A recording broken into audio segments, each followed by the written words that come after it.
Serial जाने अनजाने हम मिले में इस समय एक बड़ा और चौंकाने वाला ट्विस्ट आया है। राघव का एक्सीडेंट हो गया है और इसके पीछे शक की सुई अब रीत की ओर घूम रही है, क्योंकि राघव उसी से मिलने गया था। वहीं रीत के भाई ध्रुव ने तो हद ही कर दी। उसने अपनी बहन के माथे से सिंदूर मिटा दिया, जिससे यह साबित हो सके कि अब रीत और राघव का रिश्ता खत्म हो चुका है। लेकिन ये सब हुआ कैसे? दरअसल राघव जब अपने पिता के सामने झुककर माफी मांगता है और घर छोड़ने का फैसला करता है, तो रीत उसे रोकने की कोशिश करती है, पर वो जा चुका होता है। रीत अपनी माँ से सवाल करती है कि जब उसने आपको माँ माना तब आपने उसे अकेला क्यों छोड़ दिया। माँ जवाब देती है कि उसे भी बुरा लग रहा है, लेकिन हालात ऐसे हैं कि यही सही है। इस बीच उन्नति को पता चलता है कि उसका भाई राघव उस घर में जाकर अपमानित हुआ है और वह इस पर घर में जमकर तमाशा करती है। जब राघव घर आता है तो वह उससे सवाल करती है, पर राघव कहता है कि अगर वह कुछ अच्छा नहीं कह सकती तो चुप रहे, क्योंकि उसने खुद उस परिवार के साथ गलत किया है।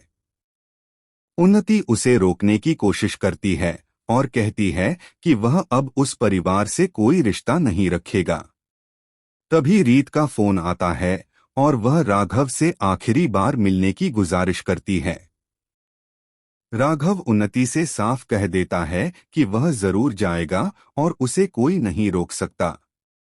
रीत इंतजार करती है, लेकिन राघव नहीं पहुंचता, क्योंकि रास्ते में उसका एक्सीडेंट हो जाता है, ठीक उसी जगह के पास जहां रीत उसका इंतजार कर रही होती है।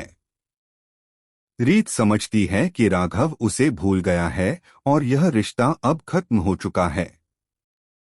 अगले दिन उसे पता चलता है कि राघव का एक्सीडेंट हुआ है और वह अस्पताल में भर्ती है। वह भागकर जाने की कोशिश करती है, लेकिन ध्रुव उसे रोक लेता है। रीत कहती है कि आज भी राघव उसके पति हैं, माथे पर सिंदूर और गले में मंगलसूत्र उसी के नाम का है। इसी पर ध्रुव जवाब देता है कि फिर यह सब भी मिटा देते हैं, और वह गंगाजल लेकर रीत के माथे से सिंदूर हटा देता है।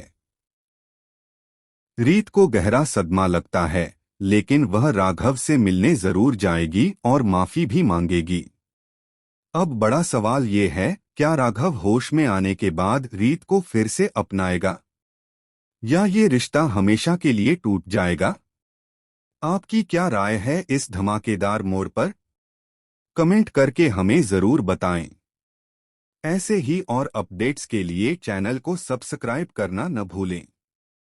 अगर आप चाहें तो इस स्क्रिप्ट को वॉइस ओवर या वीडियो नरेशन के लिए भी अनुकूल बना सकता हूं।